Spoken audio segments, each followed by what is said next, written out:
어제 저녁에 잠시 말씀 올렸습니다마는 사우스 아프리카 빈민촌에서 사흘 밤낮을 지났던 적이 있습니다.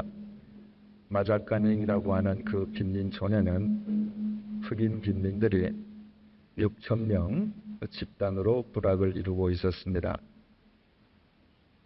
남아공화국에 있는 많은 선교사님들 중에서 흑인 빈민들, 원주민들을 위한 유일한 선교사이신 고명수 선교사님 댁에서 사흘을 지냈습니다.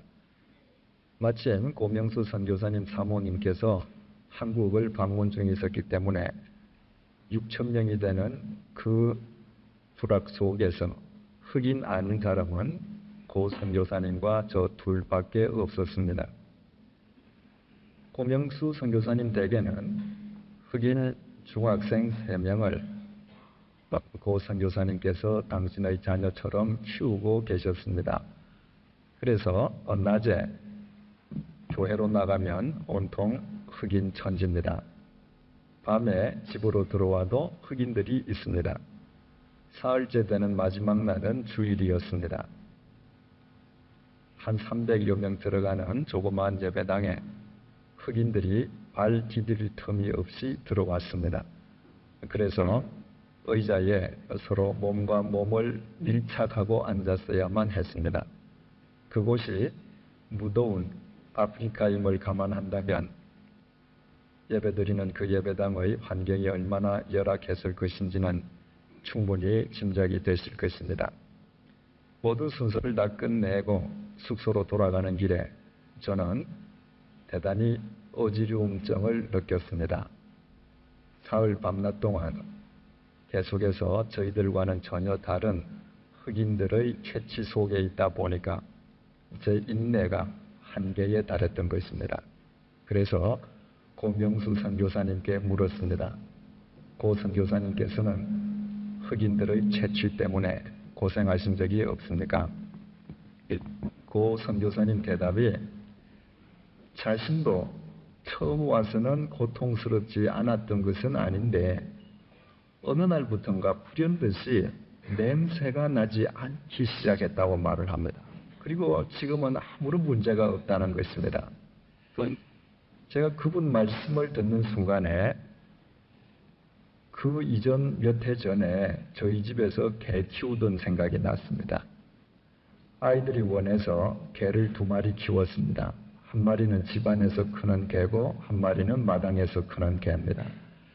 제가 어릴 적에도 저희 집에도 분명히 개가 있었습니다마는 이상하게 제가 성인이 된 뒤에 개가 싫어요. 개 냄새가 싫은 겁니다. 그래서 집 안이나 밖에서 행여라도 개가 제게 와서 안기거나 제 몸을 스치게 되면 하루 종일 제 옷에서 역겨운 개의 노린내가 나는 것 같아서 고통스러워하곤 했습니다. 그러던 어느 날 이상한 사실을 제가 느끼게 되었습니다. 그토록 저를 괴롭히던 개 냄새가 안 난다고 하는 것입니다. 개를 안아주어도 개와 함께 놀아도 그토록 역겹던 냄새가 느껴지지를 않습니다. 그래서 그때 비로소 제가 생각을 했습니다. 아, 내가 정말 개를 사랑하는가 보다. 여러분, 누구를 사랑한다고 하는 것은 그 사람은 삶, 그 사람 모습 중에서 이것은 빼고 저것은 사랑한다. 그런 게 아니죠. 누구를 사랑한다고 하면 그 사람의 모든 것을 사랑하는 것입니다. 따라서 개를 사랑하는 사람은 개의 냄새도 좋게 여겨집니다. 역겹지 않습니다. 당연한 이치로 흑인을 사랑하는 고명수 선교사님에게는 흑인의 냄새도 좋은 것입니다. 역겹지 않은 것입니다. 그 사실이 연상됨과 동시에 제 스스로 흑인 사랑에 관한 한 나는 아직 멀어도 참 멀었다 자성하는 시간을 갖게 되었습니다. 지금 여러분들이 보도를 통해서 아시겠습니다마는 북아일랜드에서는 수백 년에 걸친 신구교도의 반목으로 인해서 연일 폭력 사태가 멈추지 않고 있습니다. 스페인에서는 바스크 분리주의자들이 평균 2주일에 한 번씩 대형 폭탄 테러를 가해서 수많은 인명피해를 내고 있습니다. 현재 유럽 각국에서는 자국에 살고 있는 외국인들을 되돌려보내라는 극우주의 정당들이 희생을 바라고 있습니다. 갈수록 목소리를 더 높여가고 있고 실제로 득표수도 더 많아지고 있습니다.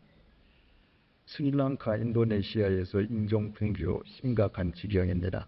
중동에서 팔레스타인인들과 이스라엘인들 연일 유혈 충돌을 일으키고 있습니다. 미국과 이슬람 교도들의 반복은 결국 현재 아프가니스탄에서 전쟁이 진행 중인 가운데에 있습니다. 이 모든 것은 인간이 자신과 다른 사람들, 자신과 다른 모습의 사람들을 얼마나 받아들이기 어려워하는가, 인간의 배타성을 잘 보여주고 있습니다. 인간이 얼마나 자신과 조금이라도 다른 사람을 받아들이지 못하는가 하는 예를 굳이 다른 나라에서 찾을 이유가 없습니다. 우리는 늘 우리가 단일 민족이었던 것을 자랑하고 있습니다. 단일 민족이라고 하는 것은 조금만 거슬러 올라가면 다 형제, 자매입니다. 그런데 어떻습니까? 우리는 서로 다른 이데올로기 때문에 형제와 형제가 총뿌리를 맞대고 3년 동안 죽이는 싸움을 했습니다. 그 3년에 걸친 6.25 사변 기간 동안에 남한 측의 사상자가 무려 230만 명, 북한 측의 사상자가 292만 명, 총 522만 명이 죽거나 다쳤습니다. 당시 대한민국의 총 인구가 남북한 합쳐서 3천만 명이었던 데 비한다면 그 숫자가 얼마나 엄청난 숫자인지 알게 됩니다. 거기에다가 유엔군 사상자 15만 명, 중공군 사상자 270만 명, 97만 명을 더하면 무려 그 숫자는 627만 명이 됩니다. 세계 모든 나라의 전사가 같은 민족이 싸웠던 전쟁치고 한국 동란이 가장 처참한 전쟁이었다고 기록하고 있는 이유는 바로 이 가공스러운 사상자의 숫자를 두고 하는 말입니다. 한국 사람들도 해외에 가서 굉장히 적응력이 좋습니다. 그러나 세계 어디에서든 적응하는 민족 중에서 가장 뛰어난 민족은 두말할 것도 없이 화교들입니다. 그들은 어디에 가든 그들이 종살이로 끌려갔든 어떠하든 상관없이 세월이 지나면 어김없이 집단을 이루고 사회적인 영향력을 행사하고 살아갑니다. 그 화교 사회가 유일하게 붕괴된 곳이 대한민국입니다. 연세 드신 분은 기억하시겠습니다만은 5.16이 일어나기 전까지 소공동, 지금 플라자 호텔 뒤 모두 화교 거리였습니다. 명동 달러시장 전부 다 화교들의 소유였습니다. 지금은 한 채도 화교의 소유가 없습니다. 완전하게 와해되었습니다. 우리나라 사람들이 얼마나 나와 다른 사람을 받아들이기 어려워하는지 좋은 예가 됩니다. 지금 현재 한국에서 소위 3기 업종, 한국 사람들이 꺼려하는 직종의 모든 일들은 제3국인들이 와서 하고 있습니다. 그 제3국인 노동자들이 한국 땅에서 바로 우리 동포에 의해서 얼마나 비인권적인 대접을 받고 있는지는 우리가 더 잘 알고 있습니다. 한 사업가가 방글라데시를 방문했을 때의 경험담입니다. 공항에서 나가서 택시를 타러 걸어가는데 누군가가 달려옵니다. 방글라데시 사람이에요. 얼굴이 검습니다. 그 사람이 오면서 귀에다 대고 한국 사람입니까? 그래서 그렇습니다. 그랬더니 귀 속에 뭐라고 살살 말을 했는데 내가 잘 못 알아들었는가? 그래서 뭐라고 말씀하셨습니까? 그랬더니 이 사람이 한국말로 내 너 찔러 죽일 거야 이랬습니다. 얼마나 섬뜩합니까? 이 사업가가 그 젊은 방글라데시 청년을 데리고 가서 밥을 사주면서 까닭을 물었습니다. 손가락이 3개가 없습니다. 서울 근교 공장에서 근무하다가 손가락이 잘렸습니다. 업주가 한 푼의 보상도 해주지 않고 대민국의 불법 취업이라고 고발해서 쫓겨났습니다. 그 이후로 이 청년은 한국인만 보면 한 명은 내가 죽이리라. 그러다가 그 사업가를 만난 것입니다. 다행이었죠. 사업가가 지갑을 열어서 자기에게 있는 돈을 주고 그 마음을 어루만진 뒤에 보내주었다고 합니다. 한국인의 사회의 특성은 분열입니다. 교회라고 해서 예외가 아닙니다. 한국에 있는 교회는 물론이요, 해외에 있는 교회는 끊임없이 분열합니다. 어제까지만 해도 얼굴을 맞대고 잘 예배를 드리던 교우들이 그 다음날 아침에 너 나와 다른 사람이구나 확인하면 미련 없이 갈라섭니다. 여러분, 모든 인간들은 눈 둘, 코 하나, 귀 둘, 입 하나를 가지고 있습니다. 다 똑같습니다. 피부색이 어떠하든 상관없이 똑같은 외형을 갖고 있습니다. 틀린다면 채취가 틀리거나 문화와 언어가 틀리거나 역사가 틀리거나 이점이 틀릴 뿐입니다. 인간과 인간 사이에 다른 면보다는 공통적인 면이 훨씬 더 많습니다. 냉장을 3개 가지고 있는 사람은 세계 어디에도 없습니다.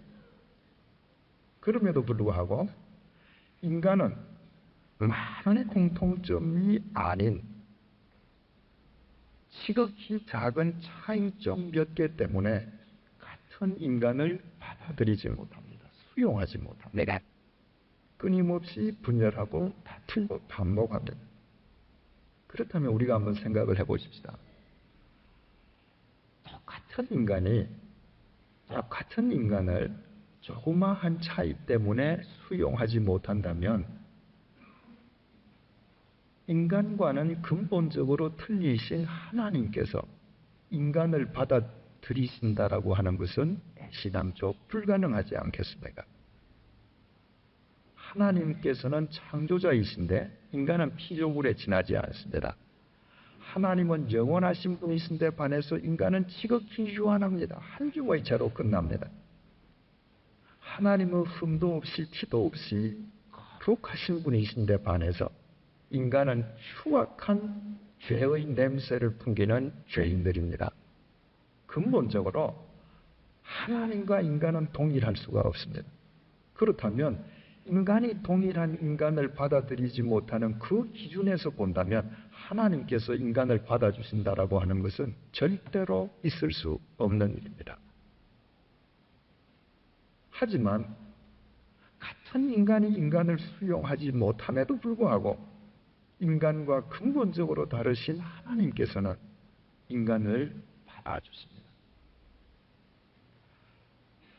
우리에게 하나님께서 받아주실 만한 장점이 있었기 때문인가? 신명기 7장 7절 말씀입니다. 여호와께서 너희를 기뻐하시고 너희를 택하심은 너희가 다른 민족보다 수효가 많은 연고가 아니라 너희는 모든 민족 중에 가장 작으니라. 하나님께서 이스라엘 민족을 자신의 백성으로 선택하신 것은 그들에게 장점이 있거나 위대한 민족이어서가 아니라 가장 작은 민족이었기 때문이라는 것입니다. 이 당시 수라고 하는 것은 모든 것을 결정짓는 요인이 됩니다. 민족도 수가 많아야 큽니다. 자식이 많아야 부자입니다. 무엇이든지 많이 있는 자가 곧 인격적인 사람입니다. 수가 작다고 하는 것은 단순히 수가 작은 데서 거치는 것이 아니라 그야말로 열등한 사람이요, 인격의 결함이 있는 사람으로 치부되던 시대입니다. 이 이스라엘이 누구입니까? 곧 우리입니다. 우리가 자랑할 것이 아무것도 없이 오히려 다른 사람에 비해서 더 열등한 그 투성이임에도 불구하고 하나님께서는 우리를 받아주셨습니다. 그렇다면 우리가 비록 미미한 존재이지만 그렇다고 쉬운 면이라도 있었는가? 에스겔서 6장 6절 말씀입니다. 내가 내 곁을 지나갈 때에 내가 피투성이가 되어 발짓하는 것을 보고 내게 이르기를 너는 피투성이라도 살라. 다시 이르기를 너는 피투성이라도 살라 하고 내가 너로 들의 풀같이 많게 하였노라. 우리는 모두 더러운 죄의 피 비린내를 풍기다 흉측한 인간들입니다. 그런데도 하나님께서는 우리를 받아주셨습니다. 사도행전 10장 34절로 35절을 통해서 베드로가 이렇게 고백합니다. 참으로 하나님은 사람의 외모를 취하지 아니하시고 각 나라 중 하나님을 경외하며 의를 행하는 사람은 하나님이 받으시는 줄 깨닫도다. 바로 베드로가 자신의 인간 취급도 하지 않았던 이방인 고넬료를 하나님께서 받아주시는 것을 보고 찬탄하는 고백입니다. 하나님께서 참으로 받아주시는 줄을 깨달았도다. 여기에서 하나님께서 받아주셨다라고 하는 이 단어 데코마이라고 하는 것은 건성으로 받아주시는 것이 아니라 온 지성을 다해서 영접해 주시는 것을 의미합니다. 하나님께서는 우리 한 사람 한 사람을 우리의 추함과 더러움에도 불구하고 당신의 지성을 다해서 나의 추한 냄새까지도 영접하시고 수용해 주셨습니다. 그렇다면 여러분 세상에서 도대체 무엇이 기적입니까? 인간은 같은 인간을 수용치 못하고 죽이고 싸움에도 불구하고 인간과 근본적으로 다르신 그분이 나 같은 죄의 피비린내를 풍기는 인간을 모든 지성을 다해서 영접해 주셨다는 것. 이보다 더 큰 기적이 없습니다. 만약 우리가 이 사실을 기적으로 믿는다면 우리는 지금부터 하나님을 믿되 하나님의 본심을 신뢰하는 자들이 되었다 합니다. 많은 사람들이 하나님을 믿는다라고 고백을 하면서도 내 눈앞에 내 생각과 다른 상황이 펼쳐지며 믿음이 흔들리고 하나님을 원망합니다. 인간은 인간을 받아주지 못함에도 불구하고 근본적으로 다른 나를 지성을 다해서 그분이 받아주셨음을 믿는다면 내 앞에 어떤 상황이 벌어지든 그 결과는 나에 대한 선으로 귀결될 것임을 하나님의 본심으로 믿는 믿음이 성숙한 믿음이요 참된 믿음이 되는 것입니다. 예레미야가 3장 32절로 33절 말씀입니다. 저가 비록 근심케 하시나 그 풍부한 자비대로 긍휼히 여길 것이니라. 주께서 인생으로 고생하며 근심케 하시니 본심이 아니시로다. 여러분 생각을 해보십시오. 하나님께서 지성으로 우리를 받아주시고 왜 우리에게 근심을 그 자체가 목적으로서의 근심이 되게 우리에게 근심거리를 주시겠습니까? 만약 우리에게 지금 근심거리처럼 보이는 것이 있다면 그것이야말로 하나님께서 더 기쁘신 당신의 은총을 우리에게 주시기 위한 하나님 아버지의 손길임을 믿는 것이 그분의 본심을 믿어가는 성숙한 믿음이 되는 것입니다. 오늘 본문은 이집트에서 노예 생활하던 이스라엘 백성들이 해방을 맞이해서 출애굽한 노정, 아이티너리가 소개되고 있습니다. 노예의 특성이 무엇입니까? 노예의 특성이라고 하는 것은 첫째 더럽죠. 냄새납니다. 노예는 다 피굴합니다. 쌀 한 토를 더 먹기 위해서 얼마든지 양심을 버릴 수 있습니다. 노예는 가치로운 것을 생각하지 않습니다. 노예의 모든 관심은 육체에 국한되어 있습니다. 바로 이 노예들이 누구입니까? 우리 자신들이죠. 비굴하게, 비양심적으로 본능에 얽매여서 어둠의 삶을 살아오던 우리 자신들이 바로 에집트에서 노예 생활하던 그들인 것입니다. 그렇다면 바로 이 본문 속에 나타나 있는 여정이야말로 우리가 걸어온 우리 자신의 인생의 여정일 수밖에 없고, 오늘 이 여정을 통해서 우리를 향하신 하나님의 깊으신 본심을 우리는 접하게 되는 것입니다. 1절 말씀입니다. 이스라엘 자손이 모세와 아론의 관할 하에 그 항오대로 애굽 땅에서 나오던 때의 노정이 이러하니라. 출애굽의 노정에서 지도자 역할을 했던 사람은 바로 모세와 아론이었습니다. 그들의 관할 하에 이스라엘 백성이 출애굽합니다. 그러나 그렇다라고 해서 모세와 아론이 직접 이 모든 노정, 여정을 결정했던 것은 아닙니다. 2절 말씀입니다. 모세가 여호와의 명대로 그 노정을 따라 그 진행한 것을 기록하였으니, 모세가 지도자였긴 했지만 그 모든 아이티너리를 결정한 분은 모세가 아닌 하나님이셨습니다. 하나님께서 이곳으로 가라 하시면 그곳으로 가고 멈추라시면 멈추었던 것입니다. 여기에서 우리는 먼저 한 가지를 짚고 넘어가야 합니다. 이 당시 노예라고 하는 것은 바로 한나라 국부의 상징입니다. 노예가 그 당시에는 모든 산업 기반이에요. 노예가 일을 해서 나라가 부강해집니다. 그런데 왜 에집트는 장정만 60만 명, 거기에서 장정이라고 하는 것은 가장이죠. 60만 가구에 달하는 그 엄청난 노예를 왜 풀어주었는가 하는 것입니다. 3절 4절입니다. 그들이 정월 15일에 람셋에서 발행하였으니 곧 6월절 다음 날이라. 이스라엘 자손이 애굽 모든 사람의 목전에서 큰 권능으로 나왔으니 애굽인은 여호와께서 그들 중에 치신 그 모든 장자를 장사하는 때라.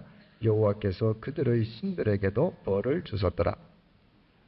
바로 출애굽의 동기는 6월절이었습니다. 하나님께서 에집트 제국이 이스라엘 노예를 풀어주지 아니할 수 없도록 에집트 전역에 있는 사람의 장자와 모든 짐승의 첫 새끼를 치셨습니다. 그런데 바로 그날 하나님께서 이스라엘 백성들에게만은 양의 피를 문설주와 인방, 문둘레에 발랐게 하셨습니다.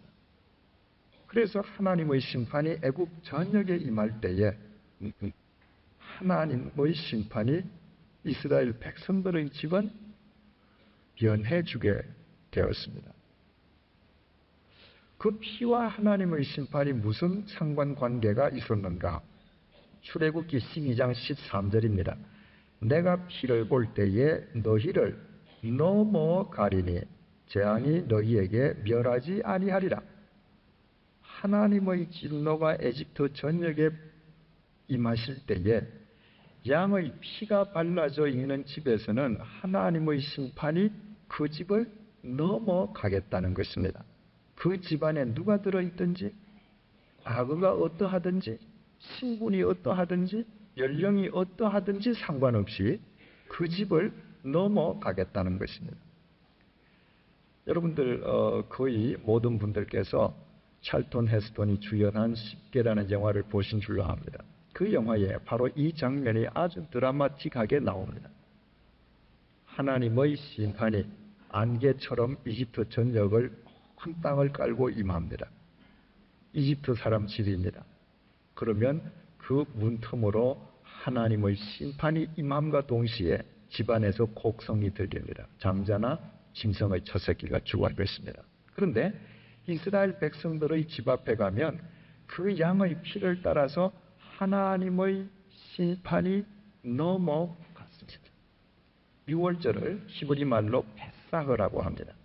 페사흐라고 하는 이 말이 히브리 말 동사 파사흐, 넘어간다는 말에서 유래되었습니다. 6월절을 영어로는 패스오버라고 번역을 했습니다. 패스오버, 역시 넘어간다는 말입니다. 우리 성경은 유월절이라고 번역했습니다. 한자로 넘을 유자에 넘을 월자입니다. 바로 하나님의 심판이 이스라엘 백성들 집을 넘어갔던 유월절이 출애굽의 동기였다는 것을 일단 마음속에 두시고 우리 넘어가 줍시다. 5절부터 바로 이스라엘 백성들이 진행했던 노정이 상세하게 나타나 있습니다. 하나님께서 친히 이스라엘 백성들을 위해서 그 일정과 노정을 잡으시고 이끌어 가셨다면 우리의 상식으로는 어떻습니까? 그 노정은 최고의 노정이요. 가장 좋은 노정이요.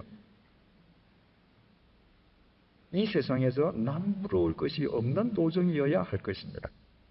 그런데 본문 14절이 이상하게도 이렇게 끝나고 있습니다.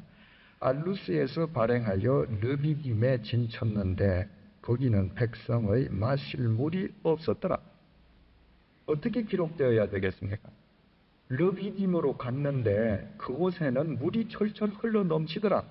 이렇게 되어야 될 것 같은데 성경은 한 방울도 없었다고 기록하고 있습니다. 누가 끌어갔는데요? 하나님께서 끌어가셨습니다. 그리고 이 노정을 되돌아보면 전부 다 이상합니다. 5절에서 7절입니다. 이스라엘 자손이 람셋에서 발행하여 숫곳에 진쳤고 숫곳에서 발행하여 광야 끝 에담에 진쳤고 에담에서 발행하여 바알스본 앞 비하히롯으로 돌아서 믹돌 앞에 진쳤고 바로 이 믹돌 앞이라고 하는 곳이 어디냐 하면 홍해 앞입니다. 지금 이스라엘 진영 앞에는 폭 32km의 홍해가 가로막고 있습니다. 뒤에는 터진 광야입니다. 조금이라도 전략을 아는 사람이라면 한 민족을 절대로 이런 데로 끌고 가서 텐트를 치게 하지는 않습니다. 왜냐하면 뒤에서 적군이 쳐들어온다면 여기서는 몰살당하는 것입니다. 그런데 하나님께서는 이스라엘 백성들을 전혀 전략적 요충지가 될 수 없는 곳으로 인도해 가셨습니다. 11절 말씀입니다. 홍해가에서 발행하여 신광야에 진쳤고 신광야에 이르렀을 때는 마침 이스라엘 백성들이 출애굽할 때 지니고 갔던 양식 그리고 함께 동행했던 가축을 다 양식으로 먹고 먹을 식량이 딱 떨어졌을 때입니다. 그렇다면 신광야에 갔더니 젖과 꿀이 흘러 넘치더라 이렇게 되어야 될 것 같습니다. 그런데 출애굽기 보면 어떻습니까? 신광야에 갔는데 풀 한 폭이 쌀 한 톨 없습니다. 굶어 죽어야 죽기 알맞은 땅입니다. 자 보십시오. 하나님께서 끌고 가셨는데 사람들이 몰살하는 곳이요. 사람들이 한 톨도 없이 굶어 죽을 수밖에 없는 땅이요. 갈증을 해관할 물 한 방울 없이 목말라 죽을 곳입니다. 만약에 우리가 여행사에 신청을 해서 가이드를 따라서 관광 투어를 갔는데 가는 데마다 이런 데가 나왔다. 이건 환불 소송 나고 그 가이드는 해봅니다. 그렇다면 하나님께서 이런 곳으로 이스라엘 백성들을 끌고 가신 것이 과연 이것이 실패한 노정입니까? 우리는 그렇지 아니하다는 사실을 잘 알고 있습니다. 왜 하나님께서 하필이면 이스라엘 백성들을 이처럼 엉뚱한 곳으로만 인도해 가셨습니까? 이런 노정으로 이스라엘 백성들을 인도해 가신 하나님의 본심이 도대체 무엇이었습니까? 무엇보다도 하나님 당신께서 어떤 분이신지를 이스라엘 백성들에게 교육시켜 주시기 위함이었습니다. 바꾸어 말하면 하나님께서 이들을 인도해 가셨던 이 장소 한 곳 한 곳이야말로 하나님께서 이스라엘 백성들에게 당신 자신을 가르쳐 주시는 교육장이었던 것입니다. 먼저 홍해를 생각해 보십시다. 실제로 그 홍해 앞에 진을 치고 있을 때에 마음이 변심한 이집트의 파라오 왕이 전 이집트의 군대를 끌고 추격을 해옵니다. 몰살 직전이었습니다. 그때 하나님께서는 홍해를 가르셔서 이스라엘 백성들로 하여금 그 바다 한가운데를 걸어서 건너편으로 건너가게 하십니다. 여러분 그 모습을 한번 머릿속에 상상해 보십시오. 아까도 말씀드렸듯이 홍해의 폭은 무려 32km입니다. 서울에서 수원 가는 거리입니다. 그 거리를 노약자들까지 포함한 이스라엘 백성들이 걸어간다면 얼마나 장시간이 걸리겠습니까? 그 오랜 기간 동안 바다가 갈라져서 물벽으로 서 있습니다. 여러분들 인천 앞바다에 썰물이 빠질 때에 보신 기억이 있으시죠? 어떻습니까? 썰물이 빠지면 갯벌이 나옵니다. 만약에 그와 같은 갯벌이 32km 연결이 되어 있다면 중간에서 다 주저앉아야 합니다. 1, 2km를 못 걸어서 힘이 들어서 더 이상 나아갈 수가 없습니다. 그런데 출애굽기 14장 21절은 갈라진 바다에서 마른 땅이 솟아났다고 되어 있습니다. 바다가 갈라지는 순간에 딱딱한 땅이 나왔습니다. 거기에서 하나님께서 이스라엘 백성들에게 무엇을 일깨워 주시는 것입니까? 얘들아, 이 모든 바다가 내 잠중에 들어있다. 나는 바다를 주관하는 하나님이시다. 이스라엘 백성들이 신광야에 이르렀습니다. 굶어 죽게 생겼습니다. 그래서 모세를 원망하고 지금 탄식합니다. 그때 하나님께서 하늘 위에서 만나와 메추라기를 비처럼 내리게 해서 이스라엘 백성들을 먹이십니다. 그 먹을 것이 땅에서 솟아나지 않았습니다. 하늘에서 비처럼 내려왔습니다. 하나님께서 무엇을 일깨워 주시는 것입니까? 얘들아, 하늘도 내 손 안에 들어있다. 나는 바다뿐만 아니라 땅도 주관하는 여호와다. 르비딤으로 갔습니다. 마실 물이 없습니다. 하나님께서 모세에게 너 지팡이를 들어서 반석을 치라.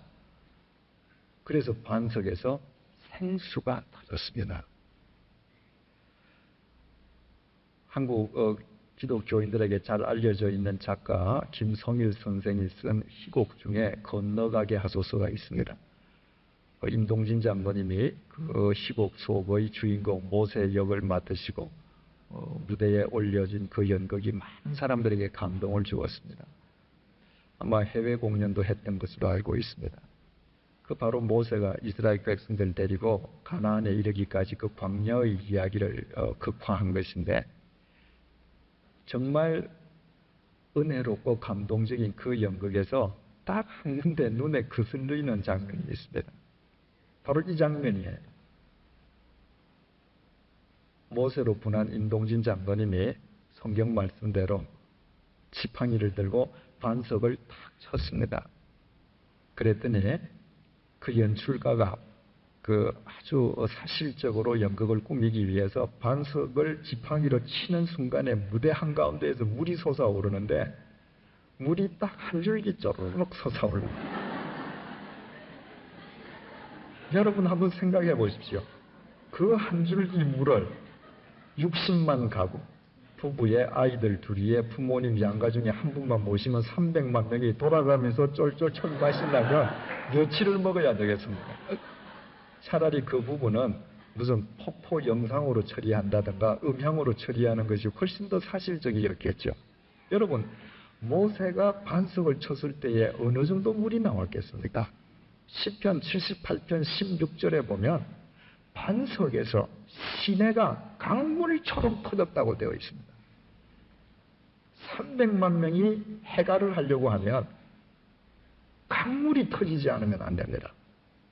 그 현장에서 하나님께서 무엇을 가르쳐 주십니까? 얘들아, 땅도 내 것이다. 그들이 노예 생활하던 에집트는 잡신의 세계입니다. 하늘도 신이요, 땅도 신이요, 큰 나무도 신이요, 메뚜기도 신이요, 뱀도 신이요, 이상한 것은 다 신입니다.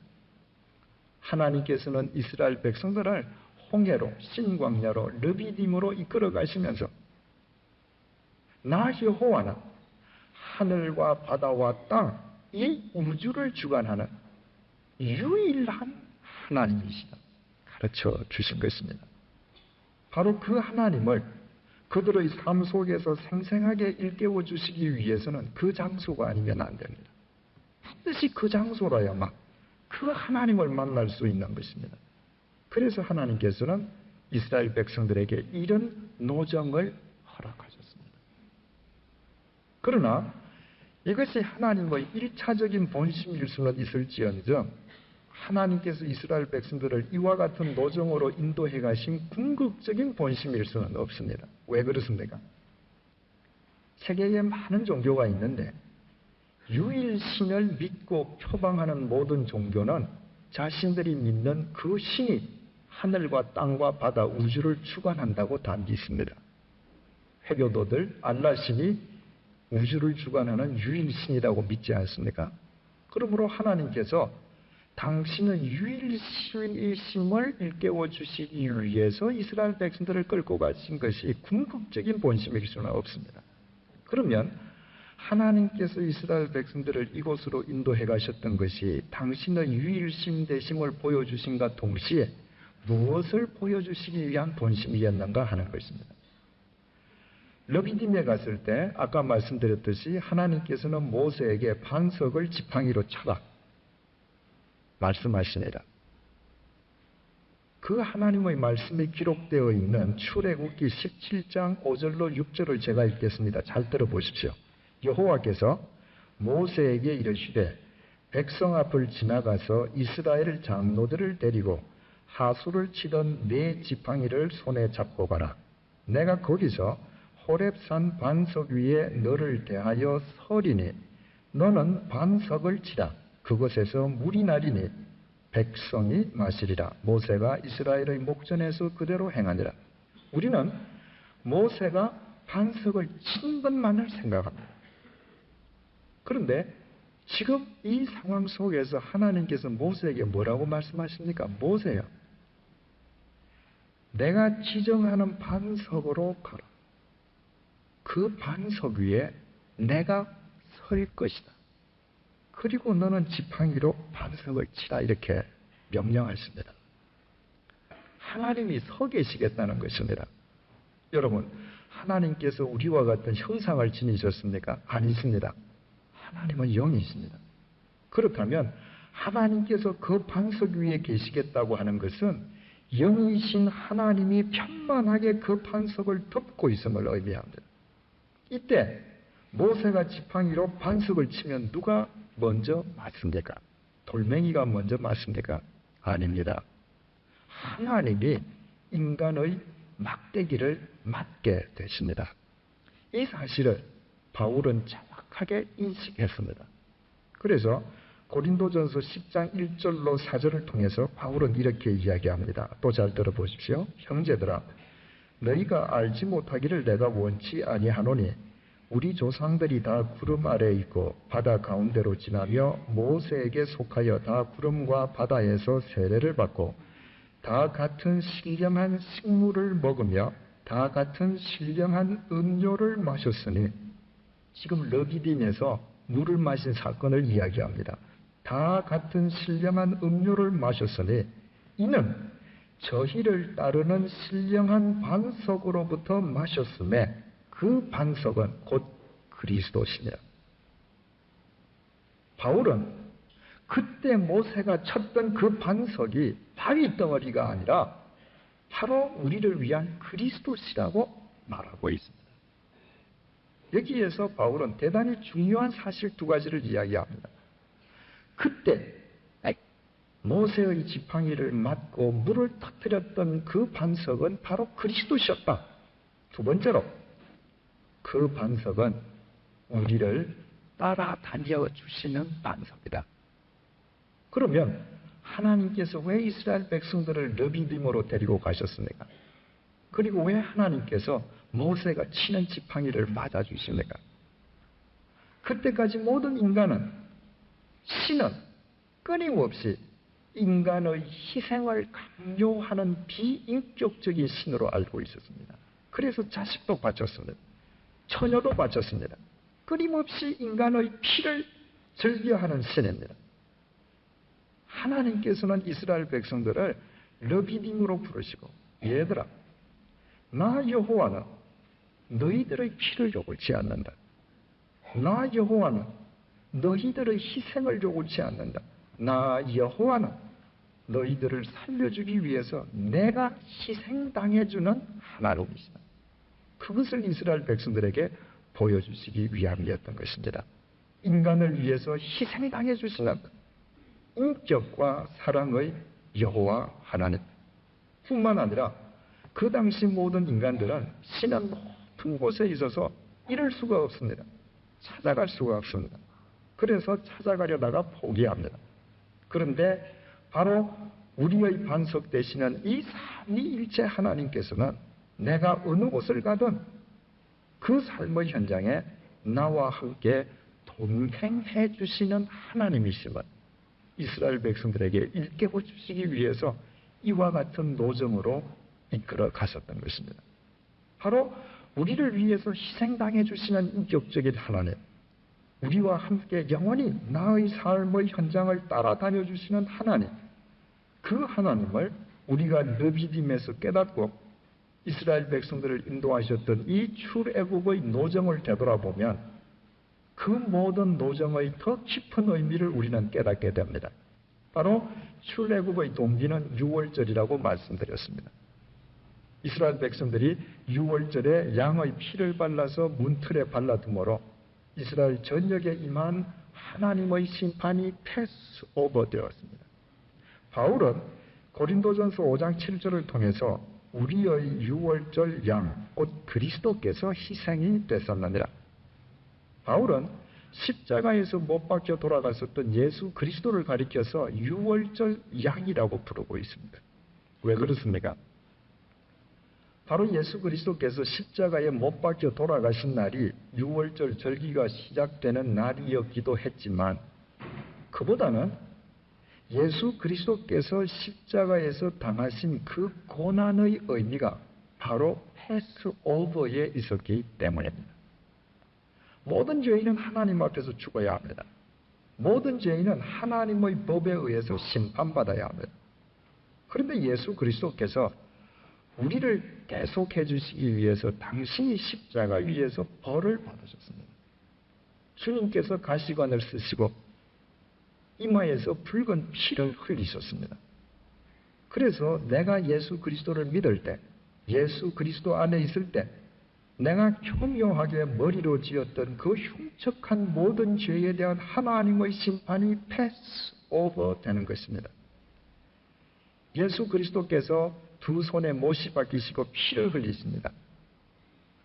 따라서 내가 예수 그리스도 안에 있을 때 내가 이 더러운 손으로 지었던 흉측한 죄에 대한 하나님의 심판으로부터 패스오버 받는 것입니다. 주님의 두 발에 못이 박히고 피를 흘리셨습니다. 고난을 당하셨습니다. 따라서 내가 예수 그리스도 안에 있을 때 그리스도인임에도 불구하고 내가 두 발로 걸어다니면서 안 가야 될 곳을 갔던 그 숱한 죄값이 하나님의 심판으로부터 패스오버 되는 것입니다. 로마 군병이 예수님의 옆구리를 찔러서 예수님께서 마지막 피와 물방울 한 방울까지 다 흘리셨습니다. 따라서 내가 그리스도 안에 있을 때 썩어질 이 몸뚱이로 지었던 모든 흉측한 죄에 대한 하나님의 진노가 그분의 피 때문에 패스오버 되는 것입니다. 그래서 바울은 그분을 가리켜서 유월절 양이라고 부릅니다. 바로 바꾸어 말하면 하나님께서 이집트의 노예 생활하시는 이스라엘 백성들을 대속해 주시기 위해서 하나님께서 친히 값을 치루어 주신 그 사건이 곧 유월절이었던 것입니다. 인간의 허물과 인간의 모든 죄가를 인간이 값을 치른 것이 아니라 하나님께서 당신의 희생으로 값을 치루어 주시는 것을 이스라엘 백성들에게 일깨워준 사건이 유월절이었습니다. 중요한 것은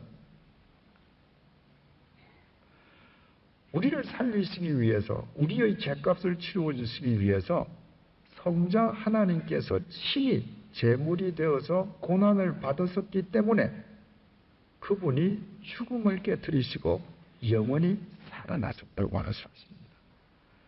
우리는 흔히 신문을 통해서 이런 보도를 접하게 됩니다.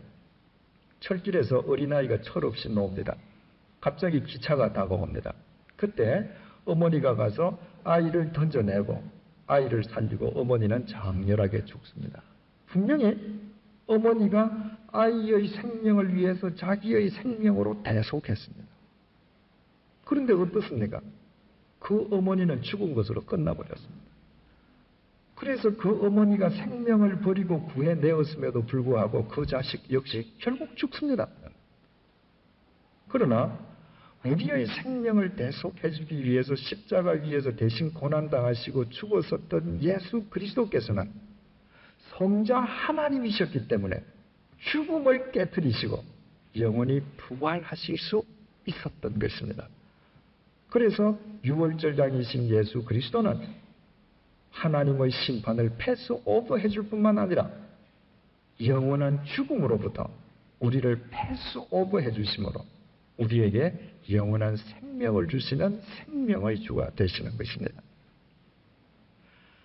홍해 사건을 다시 한번 되돌아봅니다. 왜 하나님께서 이스라엘 백성들을 홍해로 끌고 가셨습니까? 바다를 주관하시는 하나님이심을 일깨워주는 것 이외에 그 홍해 건넌 속에 무슨 깊은 의미가 있습니까? 바울의 지적입니다. 고린도전서 10장 1절로 2절입니다. 형제들아, 너희가 알지 못하기를 내가 원치 아니하노니 우리 조상들이 다 구름 아래에 있고 바다 가운데로 지나며, 지금 홍해를 지나가는 것을 설명하는데 바울이 우리가 다 구름 아래에 있고 바다 가운데로 지나갔다 이렇게 설명합니다. 우리 조상들이 다 구름 아래에 있고 바다 가운데로 지나며 모세에게 속하여 다 구름과 바다에서 세례를 받고. 여러분, 출애굽기를 아무리 뒤져보십시오. 홍해가 갈라졌을 때 이스라엘 백성들이 홍해를 건너가면서 세례를 베풀었다는 구절이 단 한 구절도 없습니다. 그게 언제 모세가 하나님을 믿는죠? 서약받은 적이 있습니다. 그런데 바울은 그날 그 홍해를 지나간 것이 곧 세례를 받은 것이라고 성경에 기록하고 있습니다.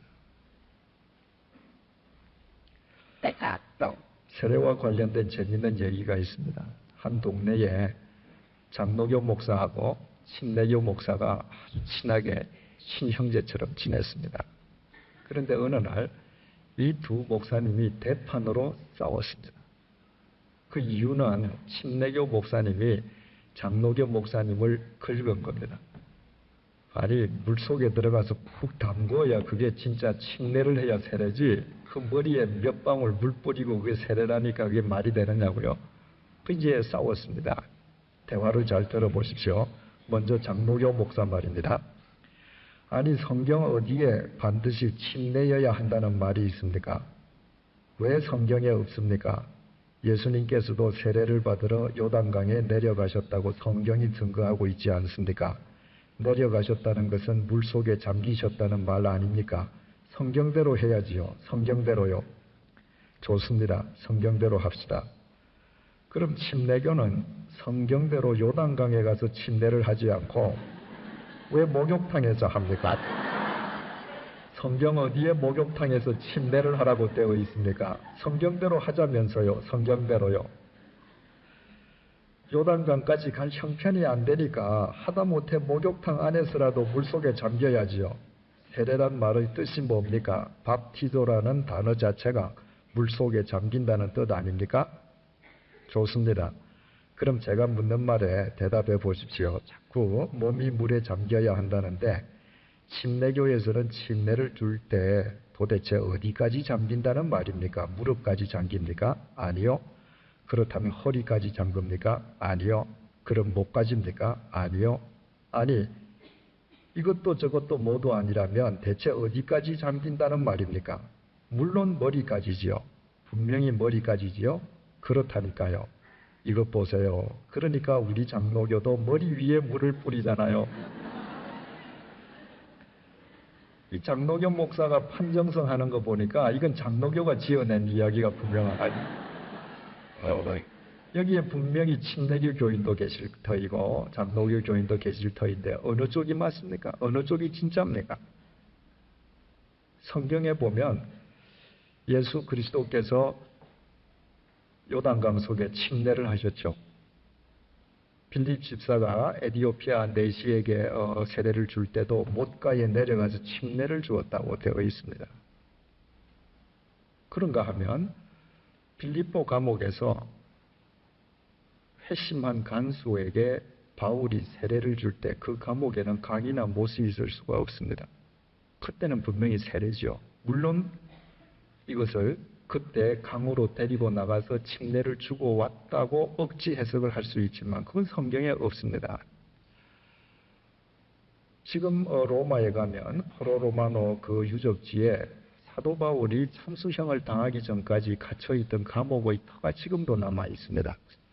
그 지하 토굴 속에 들어가면 바로 조그마한 직경 한 15cm 정도 되는 샘이 바닥 속에 고여서 지금도 물이 고여 있습니다. 바로 그 샘물로 그 감옥 속에 갇혀있던 사도 바울이 감옥 속에서 회심한 제수들과 간수들에게 세례를 주었던 것으로 알려지고 있습니다. 감옥 속에 갇혀있는 사도 바울이 제수들을 세례 주기 위해서 강으로 데리고 가서 침례할 수는 없습니다. 성경에는 분명히 침례도 있고 세례도 있죠. 중요한 것은 침례, 지금 제가 읽어드린 이 이야기 속에 나오는 침례교 목사나 장로교 목사의 관점으로 따지면 사도 바울은 이단이라는 것입니다. 왜 그렇습니까? 사도 바울은 이스라엘 백성들이 홍해를 지나갈 때 침례도 없었고 물 뿌리는 세례도 없었는데 그것이 세례라고 단언을 했거든요. 어떻게 그것이 세례일 수 있습니까? 그리고 어떻게 침례도 세례도 없었음에도 불구하고 그 홍해 건넌 자체를 세례라고 말하는 바울이 이단이 아니라 그의 글이 성경으로 기록될 수 있겠습니까? 세례의 중요성은 형식에 있는 것이 아니라 본질에 있기 때문입니다. 그렇다면 홍해 건넌 자체를 세례라고 부르는 사도 바울이 말하는 세례의 본질이 무엇인가? 로마서 6장 3절 5절 말씀입니다. 무릇 그리스도 예수와 합하여 세례를 받은 우리는 그의 죽으심과 합하여 세례를 받은 줄 알지 못하느냐? 만일 우리가 그의 죽으심을 본받아 연합한 자가 되었으면 또한 그의 부활을 본받아 연합한 자가 되리라. 사도 바울은 세례의 본질은 연합에 있다고 말을 합니다. 예수 그리스도께서 우리의 죄를 지시고 십자가 위에서 돌아가셨습니다. 세례는 십자가에서 돌아가신 그 예수 그리스도와 연합해서 나의 옛 사람이 죽는 것이라는 것입니다. 돌아가신 예수 그리스도께서 무덤을 깨뜨리고 사흘 만에 부활하셨습니다. 세례란 부활하신 예수 그리스도와 연합해서 새로운 생명의 삶으로 거듭나는 것이 세례라는 것입니다. 그렇다면 왜 홍해 건너이 세례인가? 이스라엘 백성들이 홍해 앞, 믹돌 앞까지 와서 섰습니다. 그러나 출애굽은 아닙니다. 왜? 그 길은 에집트로 연결이 되어 있습니다. 언제든지 뒤돌아갈 수 있습니다. 홍해가 갈라졌습니다. 홍해를 건너갑니다. 그러나 그 길 또한 에집트로 되돌아가는 길과 연결이 되어 있습니다. 이스라엘 백성들이 홍해를 다 건넜을 때에 갈라졌던 바다가 그대로 머물러 있지 않았습니다. 다시 합쳐졌습니다. 무엇을 의미합니까? 어둠과 죄악의 노예된 삶을 살았던 옛날로 되돌아가는 길이 없어졌습니다. 옛 삶과 단절입니다. 남아있는 것이 있다면 오직 영원한 하나님과 가나안을 향한 새로운 동행의 길밖에 없습니다. 그래서 바울은 그것이 세례라고 단언하는 것입니다.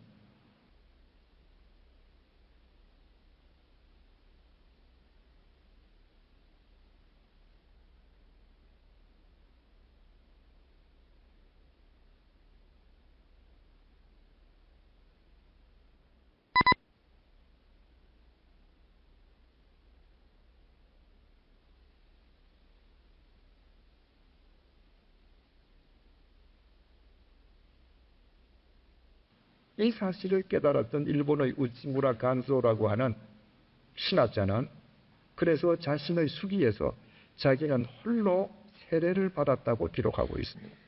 하늘에서 비가 떨어지는 날 하나님께서 내려주시는 그 비를 맞으면서 하나님, 나는 지금부터 잡신을 섬기던 나의 옛 삶을 단절합니다.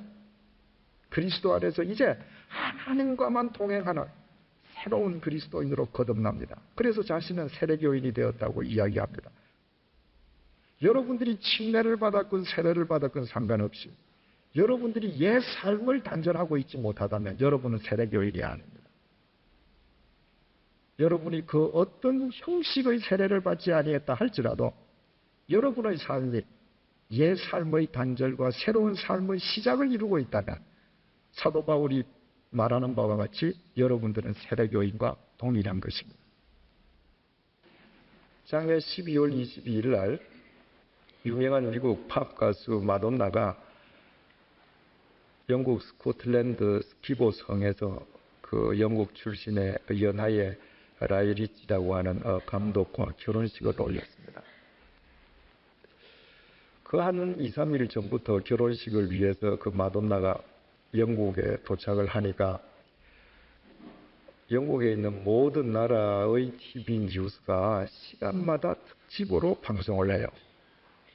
그 유럽은 모든 나라 방송이 다 나오거든요. 한 50개가 나옵니다. 근데 지금 이 시간에 마돈나는 지금 어디 가서 뭐 한다. 저는 왜 그게 뉴스가 되는지 전 참 이해가 안 됩니다. 그 세계 8대 불가사의 중에 8번째가 그게 왜 뉴스가 되는지 전 모르겠습니다. 그 전날, 결혼식을 하기 전날 오후 5시에 마돈나와 라이리치 사이에서 먼저 태어난 4개월 된 아들 리코에 대한 유아 세례식이 있었습니다. 스키보성 근처에 있는 도나치라고 하는 그 시에서 대성전에서 세례식이 있었는데요. 이 마돈나하고 남편 되는 사람이 자기 아이 유아 세례하는 장면은 일체 기자들이 못 들어오게 금했습니다. 그러니까 이제 기자들은 그날 아침부터 밖에서 그 성전 밖에서 침침해서 시간 속보를 전해줘요. 그리고 낮에 이제 그 출입이 금해지기 전에 들어가서 그 도나치 대예배당에 여 목사님과 인터뷰를 해서 방영을 해줬습니다. 그 이제 세례를 집전할 여 목사님이세요. 그 여 목사님은 분명히 모범 답안을 이야기했습니다.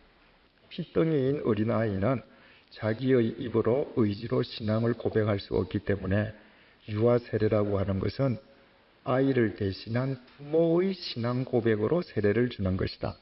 그러므로 유아 세례를 받은 아이에 대한 신앙의 제1차 책임을 질 자는 부모다.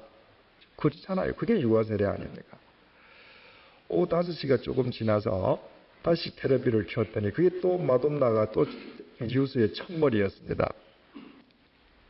그 유아 세례를 끝내고 나서 마돈나가 먼저 성전에서 나오고 남편이 4개월 된 아이를 안고 나왔습니다. 그러니까 매스컴은 다 이제 철책 밖에서 그 모양을 비춰주라고 합니다. 저는 지금까지도 마돈나의 노래를 한 번도 들어본 적이 없습니다. 그런데 그 순간에 마돈나가 불쌍해 보였습니다. 여러분 한번 생각을 해보십시오. 자신의 과거야 어떠했던 상관없이 자기 몸에서 태어난 자식을 사랑치 않을 부모가 어디에 있습니까? 자기의 행실과는 상관없이 그 부모 역시도 자기 자식이 사랑스러웠기 때문에 세례부터 받게 하려고 하지 않았겠습니까? 제가 그 여인의 얼굴을 화면에서 보면서 하나님께 이렇게 기도드렸습니다. 하나님, 저 여인이 이제껏 어떤 삶을 살았든지 상관없이 지금부터 홍해 이편에서 저편으로 건너가는 삶을 살게 해주십시오. 그 부모가 건너가는 삶을 살지 않고 자식에게 유아 세례를 100번을 행한다 한들 그것은 세상을 향한 공연 이상일 수가 없습니다. 여러분, 우리가 어떤 세례를 받았느냐 전혀 중요하지 않습니다. 우리는 홍해 이편에서 저편으로 건너가는 자가 되어야 합니다. 그것을 친히 일깨워 주시기 위해서 하나님께서는 이스라엘 백성들을 홍해로 데리고 가시고 도회하게 하셨다는 것입니다. 내가 하나님을 위해 사는 삶을 선택한다고 생각합니다. 아닙니다. 그 이전에 하나님의 피택이 먼저 있었습니다. 마치 이스라엘에서 노예 생활하는 이스라엘 백성에 대한 하나님의 피택이 먼저 임했던 것처럼 하나님의 피택이 먼저 있었습니다. 제가 스위스 바젤에 갔을 때 그곳에 있는 목사님과 함께 그 잘 알려져 있는 드라이랜데르 에케라는 데를 가보기로 했습니다. 그건 말 그대로 새 땅 꼭지점이다 이런 말입니다. 그러니까 독일과 프랑스와 스위스의 국경이 딱 한 지점에서 만나는 지점이 있습니다. 뉴질랜드는 국경이 없잖아요. 그런데 다른 대륙에 있는 나라들이 국경이 여러 나라와 국경이 있지만 세 나라의 국경이 한 점에서 만나는 것은 흔치 않거든요. 그래서 그게 잘 알려진 관광 명소입니다. 원래 김 목사님하고 저하고는 전차를 타고 가기로 되어 있었는데 그 사실을 알게 된 한 여집사님 두 분이 당신들께서 집으로 가시는 길에 우리를 그 지점에 데려다 주시겠답니다. 그 두 분은 병원에서 근무하시는 분이신데 그 전날 야근을 하시고 이제 그날 집으로 빨리 돌아가시는 길에 슈퍼에서 무를 사서 김치를 담글 계획을 갖고 계시는 분이 있습니다. 그분들 차를 타고 드라이랜데르 에케를 갔더니 제가 생각했던 것처럼 땅 위에 있는 점이 아니고 그 점이 강 한가운데에 있어요. 바로 라인강 속에서 프랑스와 스위스와 독일의 국경이 딱 한 지점에서 만나는 겁니다.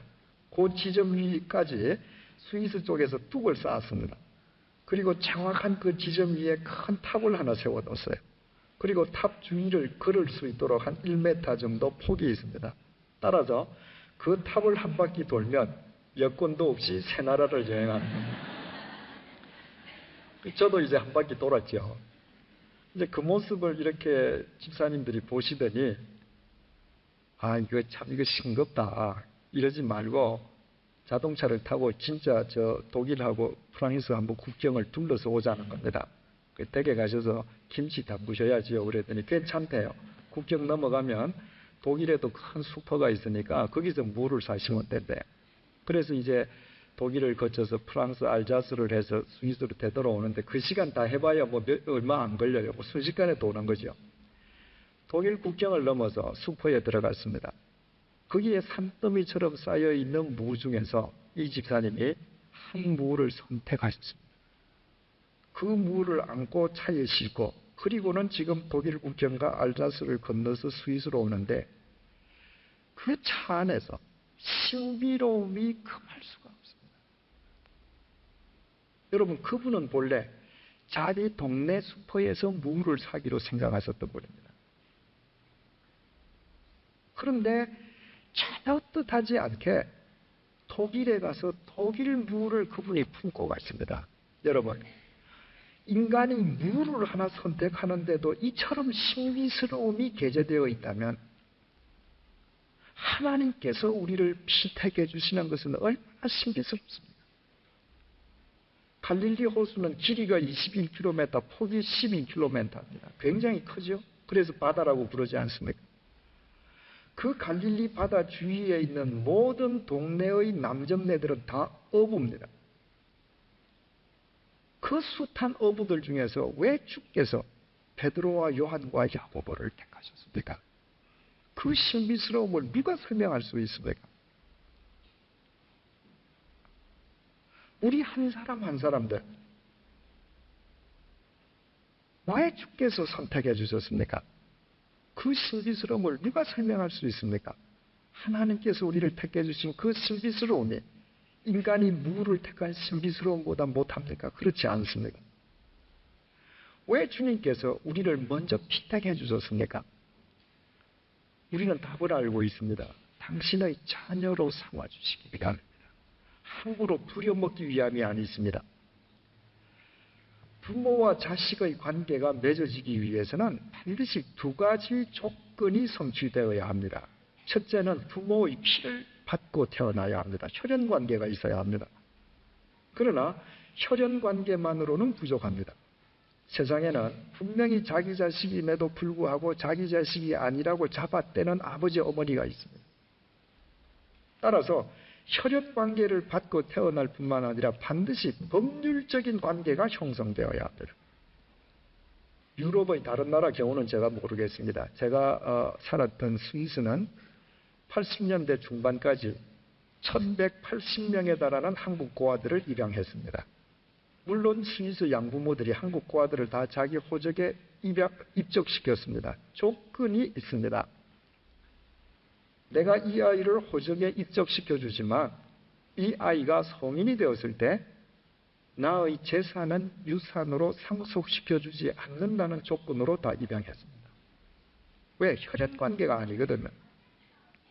반드시 혈연관계와 법률적인 관계가 동시에 성립되어야만 그 부모의 모든 것을 내가 상속받을 권리를 지니게 됩니다.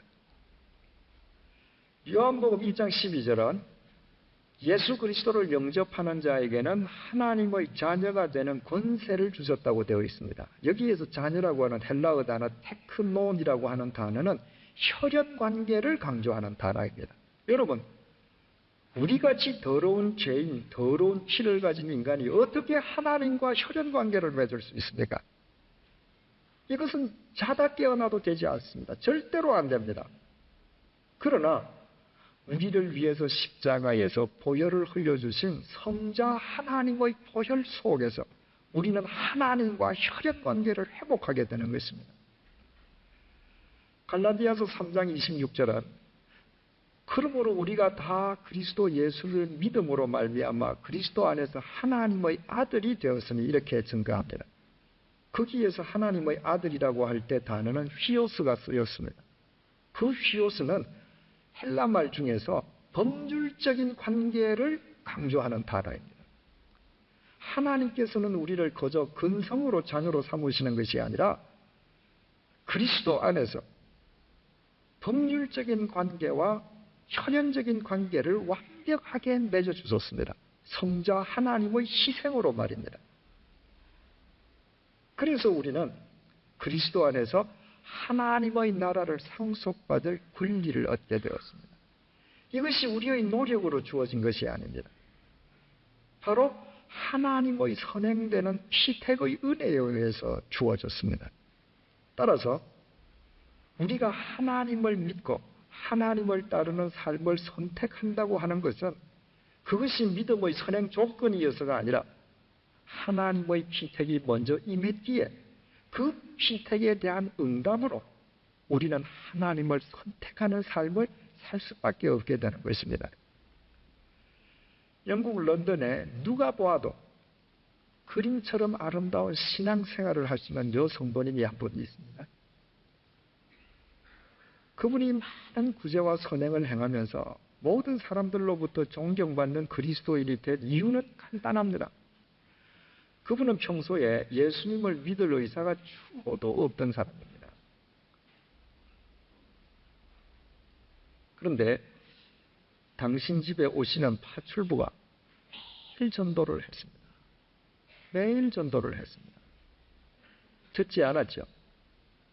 세월이 흘러가면서 끊임없이 이 파출부가 이 여인에게 주님의 사랑을 증거하기 때문에 자기하고 같이 살고 자기가 사랑하는 파출부의 체면을 위해서 딱 한 번만 따라가기로 약속을 했습니다. 그것도 자기가 싫어하는 예배당 안으로 따라가는 것이 아니라 그 파출부 크리스천이 속해 있는 교회 구역 성경 공부 시간에 딱 한 번만 따라간다. 그리고 다시는 가자는 소리 안 한다. 그 조건으로 구역 예배에 따라갔습니다. 구역장이 교회에서 준비해 준 교환대로 구역 공부를 인도합니다. 그날 본문 말씀이 마태복음 11장 28절이더라. 구역장이 그저 담담하게 평소처럼 마태복음 11장 28절을 읽었습니다. 수고하고 무거운 짐진 자들아 다 내게로 오라. 그 순간에 다라고 하는 이 한 글자가 이 여인의 가슴에 박혔습니다. 아니 다 오라고? 다 오라면 나까지도 말이야. 번도 그분을 알려고 하지 않았고 그분에게 등만 돌렸던 나까지도 그분이 불러주신다는 말이야. 바로 자신을 향한 하나님과의 피택을 확인하는 순간이었습니다. 그 순간에 이 여인의 삶이 바뀌었습니다. 자기가 그토록 등졌음에도 불구하고 자기를 먼저 피택해 주신 그분의 사랑 때문에 그분은 그분을 선택하는 아름다운 삶을 살 수밖에 없는 것입니다. 저와 함께 서울에서 신앙생활을 하던 크리스찬 중에서 자랑스러운 크리스찬이 있습니다. 그분은 서울에 있을 때 대재벌 회사의 중역을 지냈습니다. 되게 신방을 갔는데 그 집의 분위기를 보고 좀 의아하게 놀랐습니다. 전 세계에서 한국 사람들이 제일 허세가 많지 않습니까? 한국 문화라고 하면 체면 문화지 않습니까? 그래서 나이가 몇 살이 되면 자동차는 어느 정도 크기를 타야 하고 사회적인 지위가 어떻게 되면 아파트 평수는 몇 평이라고 해야 되고 이런 허세가 있습니다. 그런데 대재벌 회사의 중역이었음에도 불구하고 조그마한 아파트였습니다. 예배가 다 끝난 뒤에 그 집사님이 제게 이렇게 얘기했습니다. 목사님, 제가 마음만 먹으면 이거보다 훨씬 큰 아파트에서 살 수 있습니다. 1년에 제가 결제해서 전결로 지불되는 금액이 수백억 원입니다. 그 금액에서 리베이트만 챙기면 돈 버는 것은 굉장히 쉽습니다. 그러나 이 조그만 집에서 제 사랑하는 식구들과 더불어 신앙의 양심을 지키고 살아가는 것이 훨씬 행복합니다. 작년 초에 그분을 미국에서 만났습니다. 삶의 터전을 한국에서 미국으로 옮겼습니다. 새벽부터 예배당을 찾아서 기도하는 것으로 하루의 일과를 시작했습니다. 그분이 저를 만나자 이런 이야기를 했습니다. 목사님, 제가 서울에 있을 때는 제가 제 자신을 위해서 다 쓰고 남은 짜투리 시간을 조금 하나님께 드리고 생색을 내곤 했습니다. 그런데 여기에서는 저의 가장 귀한 시간을 하나님께 드리려고 애쓰면서 삽니다. 그리고 지금 삶이 훨씬 보람됩니다. 그분이 왜 그런 삶을 사는가? 이유는 간단합니다. 한 번도 하나님을 알려고 하지 아니하였음에도 불구하고 그분의 피택이 자신을 구원해 주셨기에 그 응답으로 그와 같은 삶을 살아가는 것입니다. 저 역시 마찬가지입니다. 여러분, 저는 참으로 비도덕적인 삶을 살았습니다. 비윤리적인 인간이었습니다. 저는 제 젊은 시절에 대해서 자랑할 것이 하나도 없습니다. 그럼에도 불구하고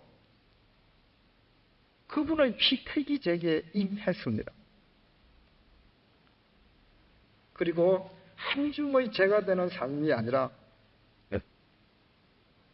그분과 함께 영원히 통하는 삶을 가르쳐 주셨습니다.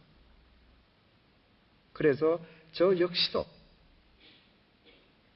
이 땅에서 생이 남아있는 한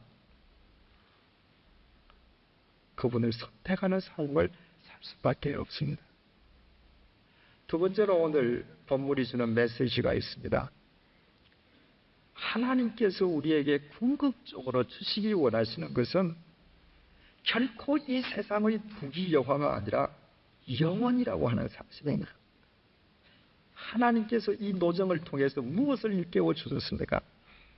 죽을 수밖에 없는 인생을 위해서 희생당해 주시는 하나님, 영원히 부활하시는 하나님, 영원히 동행해 주시는 하나님, 영원한 생명의 양식을 공급해 주시는 하나님, 그 하나님을 일깨워 주시기 위해서 우리 각자를 지나간 우리 인생 노정을 보면 이와 같은 노정으로 인도해 주셨습니다. 그것을 한 단어로 표현하면 영원입니다. 미국에 있는 제 또래의 한 성도님으로부터 상담 편지를 받았습니다. 이미 성인이 된 자기 아들에 대한 상담 편지입니다. 제 아이는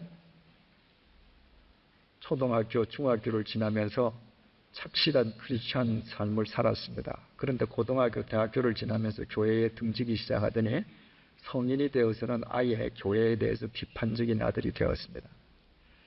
제가 아들을 부르고 같이 신앙생활을 하기 위해서 많이 권면하지만 아들과의 논쟁에서 제가 칩니다. 아들은 제게 이렇게 이야기합니다. 정말 정의로운 하나님이 계시다면 어떻게 이 세상에 불의가 판을 치는가? 정말 하나님이 사랑의 하나님이라면 어떻게 한 생명은 태어날 때부터 불구자로 태어나는가? 어떻게 그 신이 사랑의 하나님일 수 있으며 정의의 하나님일 수 있는가? 그래서 믿지 않겠다는 것입니다. 그 아들과 이야기하다 보면 자기가 아들의 논리에 휩싸인다는 거예요. 아들 말이 맞다는 것입니다. 어떻게 해야 됩니까? 제가 그분께 이렇게 답을 썼습니다. 만약에 우리가 이 세상을 70년, 80년 살고 이 세상에서 우리의 호흡이 끊어지는 것으로 모든 것이 끝난다면 아드님의 말이 맞습니다. 우리는 하나님을 믿을 필요가 없습니다. 우리는 사기를 치든 거짓을 행하든 더 많이 벌고 더 출세하면 됩니다. 그러나 만약에 이 세상이 모든 것이 아니라 그 너머에 새로운 삶이 있다면 아드님의 말은 틀렸습니다. 한 인간이 불구자로 태어났기 때문에 정상적인 인간보다 더 영혼을 향한 삶을 살 수 있다면 그는 복된 자입니다. 한 인간이 정의를 행하고도 불이익을 당하는 것 때문에 영원하신 하나님과 더 동행하는 삶을 살 수밖에 없다면 그에게는 하나님의 사랑이 임한 것입니다. 따라서 아드님과 앞으로 이야기할 때 지금부터는 주제를 죽음으로 삼으십시오. 대거의 아드님이 지금은 젊기 때문에 죽음을 받아들이지 않을 것입니다. 그러나 끊임없이 죽음을 일깨워 주십시오. 어느 날, 아, 나도 죽는 인간이구나. 아드님이 깨닫는 순간에 그의 질문과 해답이 달라질 것입니다. 여러분, 하나님께서 우리에게 주시고자 하는 것은 절대로 이 세상에서 세상을 목적으로 하는 부귀 영화가 아닙니다. 그 모든 것은 한 줌의 죄로 끝납니다. 보셨죠? 세계에서 부의 상징인 미국의 무역센터가 우리가 보는 눈앞에서 단 몇 초 만에 죄로 무너지는 것을 보셨죠? 그것은 결코 우리의 목적이 아닙니다. 우리는 끊임없이 하나님의 능력을 이용해서 내 욕구를 이루기를 원하지만 하나님께서는 끊임없이 우리를 르비딤과 같은 인생 노정으로 이끌어 가시며 바르게 영원히 사는 자로 만들어 주시려고 합니다. 우리를 사랑하시기 때문입니다. 영원보다 더 가치로운 것은 결코 있을 수 없기 때문입니다. 세 번째로, 그러므로 우리 모두는 확실하게 영원을 선택하는 자들이 되어야 합니다. 첫 번째에 믿음은 필택이 아니라 선택이 아니라 필택의 문제라고 했습니다. 하나님의 필택이 먼저 임했기 때문에 우리는 하나님을 선택하는 삶을 산다고 했습니다. 우리가 하나님을 선택하는 신앙의 삶을 산다는 것 역시 한 단어로 표현하면 영원을 선택하는 것입니다. 우리 신앙의 행위가 영원과 무관한 것이라면 그것은 참된 신앙일 수가 없습니다. 우리가 영원을 선택할 때 우리가 무엇을 행하든 그 한가운데에 영원히 자리 잡고 있을 때 우리는 비로소 이 세상을 이기는 참된 그리스도인이 될 수 있습니다. 우리가 영원을 선택한다라고 하는 것 역시 세 가지로 우리가 구분해서 설명할 수가 있습니다. 내가 영원을 선택한다고 하는 것은 첫째로 날마다 영원을 보는 자가 되는 것입니다. 제네바에 파견 나와 있던 한 공직자의 아내 중에서 외국말을 전혀 못하시는 분이 있었습니다. 집에서 TV를 틀어도 영어, 스페인어, 독일어, 프랑스어 하나도 못 알아듣는단 말이죠. 그러니까 말이 필요 없는 채널만 보는 겁니다. 그게 뭐냐면 동물의 세계예요. 시간만 나면 동물의 세계를 보시라며요. 그분이 이렇게 얘기하십니다. 틈만 나면 동물의 세계를 봤더니 밤에 꿈을 꿔도 동물만 나타나는 거예요. 참 귀 기울여서 들을 얘기죠. 여러분, 사람은 무엇을 보든지 보는 것이 마음에 담기고 마음에 담긴 것만 보인다. 제가 예전에 사업할 때 한참 술에 취해 쩔어 살 때는요, 어느 도시를 가도 술집 간판만 보여. 그래서 일본에서 사는 사람보다 록봉기 뒷골목 술집은 제가 더 잘 알았습니다. 한동안은 믿음으로 끄는 게 아니라 건강상 이 술, 담배를 한번 끊어볼까 이런 적이 있습니다. 그때 그 한국에 전 세계적으로 일본에서부터 전자오락이 막 유행을 했습니다. 그때 일본에 가면 전자오락 간판 뿅뿅뿅 소리만 들리는 거예요. 보는 것이 당기고 당긴 것이 보여집니다. 내가 영혼을 선택한다고 하는 것은 날마다 영혼을 보는 자가 됩니다. 영혼을 볼 때 영혼이 당기고 또 영혼이 보여집니다. 영혼을 본다는 게 무엇을 의미합니까? 영혼을 보는 자가 되기 위해서는 눈에 보이는 모든 것을 뛰어넘는 시선을 가져야 합니다. 보이는 것 속에는 절대로 영혼이 없습니다. 바울이 뭐라고 얘기합니까? 우리의 돌아보는 것은 보이는 것이 아니요 보이지 아니하는 것이니 보이는 것은 잠깐이요 보이지 않는 것은 영원합니다. 우리가 무엇이든지 보이는 것 자체에 우리 시선이 머물고 그것을 섬기면 우리는 영혼을 보는 자가 될 수 없습니다. 현대 무용계의 전설적인 인물로 기록이 되어 있는 마사 그레이엄이라고 하는 여인은 1894년에 펜실베니아주에서 의사의 딸로 태어났습니다. 그녀가 무용계에서 전설적인 인물로 되어 있는 것은 92년도에 97세로 죽는 그날까지 직접 무용을 안무하고 무대 위에서 공연했다는 왕성한 활동력에 있지 않습니다. 바로 그가 350년 동안 내려오던 고전 발레의 틀을 깨어버리고 현대 무용의 막을 올렸다는 데에 그의 가치가 발휘되는 것입니다. 1894년도에 의사의 딸로 태어나서 의사의 아버지 밑에서 자랍니다. 어린 소녀 시절에 아버지가 딸을 불렀습니다. 그레이엄, 너희가 한번 바라보거라. 보니까 컵 속에 수정처럼 맑은 물이 들어있습니다. 한참을 보고 있으니까 아빠가 이번에는 이것을 보렴. 그 물에서 한 방울을 현미경에 놓고 들여다보게 했습니다. 수정처럼 맑은 물이었는데 현미경을 통해서 보니까 세균들이 득실거립니다. 아버지가 어린 딸에게 이렇게 이야기합니다. 그레이엄, 너는 평생에 네 눈에 보이는 것만 보고 살면 안 된다. 너는 표면 속에 드러난 것 밑에 보이지 않는 것을 보는 눈을 가져라. 그래야 너는 바른 삶을 살 수 있다. 그 아버지의 말이 어린 딸의 마음속에 박혔습니다. 그 이후부터 보이는 것 속에서 보이지 않는 것이 보이는 것입니다. 인간의 웃음 속에 감추인 슬픔이, 슬픔 속의 깊은 기쁨이, 품격 속에 감추어져 있는 인간의 더러운 위선이, 무지 속의 순박이 보이는 것입니다. 그 보이지 않는 것을 보는 그 본질을 보게 되니 보이지 않는 것을 고전 발레의 틀로는 표현할 수가 없습니다. 그래서 그 틀을 깨뜨리고 현대 무용의 막을 여는 획을 그었습니다. 여러분, 우리가 눈에 보이는 것을 넘어서 보이지 않는 영혼을 볼 때에만 우리 인생에 획이 그어집니다.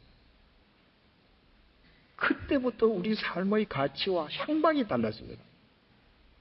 그 영혼을 볼 때 옛 홍해의 삶을 단절할 수 있습니다.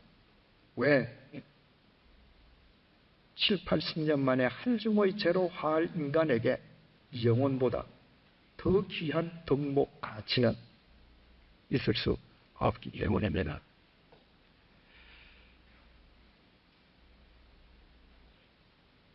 터키는 모든 성경의 역사가 그대로 보존되어 있습니다. 사도 바울이 1, 2차 선교 여행을 통해서 발이 닳도록 다녔던 곳, 사도 요한이 아시아에 세웠던 7 교회 다 있습니다. 그러나 거기에 찾아가 보면 정말 은혜를 얻게 되는 것은 그 유적이 남아있기 때문이 아니라 모두 폐허가 되었기 때문입니다. 하나님은 그 모든 유적을 통해서 우리에게 분명히 한 가지의 메시지를 주십니다. 끊임없이 보이는 것을 추구하고 짓는 인간, 보이지 않는 영혼을 보여주시기 위해서 인간이 지은 것을 끊임없이 허물어 버리시는 하나님, 보이지 않는 영혼을 볼 때에만 삶의 새로운 획이 그어집니다. 우리가 영혼을 선택한다고 하는 것은 두 번째로 영혼을 심는 자가 됩니다. 바라보는 것으로 그쳐서는 안 됩니다. 내 삶 속에 영혼을 심는 자가 되어야 합니다. 갈라디아서 6장 7절 말씀입니다. 스스로 속이지 말라. 하나님은 만홀히 여김을 받지 아니하시나니 사람이 무엇으로 심든지 그대로 거두리라. 요즘은 통신이 발달되어 있기 때문에 선주가 배를 띄워도 배가 어디에 있는지 다 압니다. 언제 몇 월 며칠 날 몇 시에 입항할 것까지 그 시간까지 정확히 알지 않습니까? 그런데 옛날에 선주들은 통신이 발달되어 있지 않았기 때문에 배가 떠날 때 선장이 대개 약속을 합니다. 이번에 나가서는 3달 후에 돌아오겠습니다. 그러면 그 즈음이 임박하면 선장은 매일 항구에 나가서 자기 배가 들어오기를 기다리는 것입니다. 그런데 여러분, 모든 선주가 자기 배가 귀향하기를 항구에서 기다린다고 해서 배도 띄워보내지 않은 사람이 같이 옆에서 가만히 기다린다. 뭐가 들어옵니까? 정신 나간 사람이죠. 배를 띄워보낸 배가 되돌아오는 것입니다. 심지 않은 것을 거두는 법은 없습니다. 내가 영혼을 선택한다는 것은 영혼의 열매를 내 삶 속에서 거두어가는 것이고 그것을 심을 때만 가능합니다. 우리가 어떻게 영혼을 심을 수 있는가? 영혼을 보는 자이기 때문에 가능합니다. 내가 영혼을 보는 자이기 때문에 이 세상이 아무리 불의해도, 이 세상이 아무리 혼돈해도 나는 영혼을 심을 수 있습니다. 왜? 영혼 속에서 반드시 열매가 맺어질 것을 영혼의 눈으로 보기 때문입니다. 여러분, 사도 바울이 로마의 토굴 속에 갇혀서 청수형을 당하여서 죽기 전에 도대체 그 당대에 몇 사람이나 사도 바울의 말을 듣고 로마에서 예수를 믿었겠습니까? 사도행전의 기록을 아무리 둘러봐도 거기에 있던 유대인들을 제외한다면 로마 사람으로서는 로마 감옥 속에 같이 갇혀있던 죄수, 간수들 이외에는 없습니다. 그런데도 사도 바울은 오늘날 목회학적인 관점에서 보면 실패한 목회자임에도 불구하고 그 감옥에서 영혼을 심는 것을 포기치 않았습니다. 왜? 영혼을 보는 자이기 때문에 비록 로마의 감옥 속에서망정 영혼을 불릴 때 영혼 속에서 하나님이 거두실 것을 믿었기 때문입니다. 그리고 그의 사후 300년이 지나서 그가 믿었던 대로 로마 제국은 뒤집어졌습니다. 그는 영원하신 하나님의 품 속에서 그 결과를 보았던 것입니다. 우리는 영혼을 보는 자이기 때문에 우리는 영혼을 심는 자이어야 하고, 그때 우리는 이 시대가 혼탁하다 할지라도 우리는 소망을 갖게 됩니다. 모든 사람이 아니한다 할지라도 나 한 사람이라도 영혼을 부리면 영원하신 하나님께서는 반드시 영혼 속에서 역사하실 것을 확신할 수 있기 때문입니다.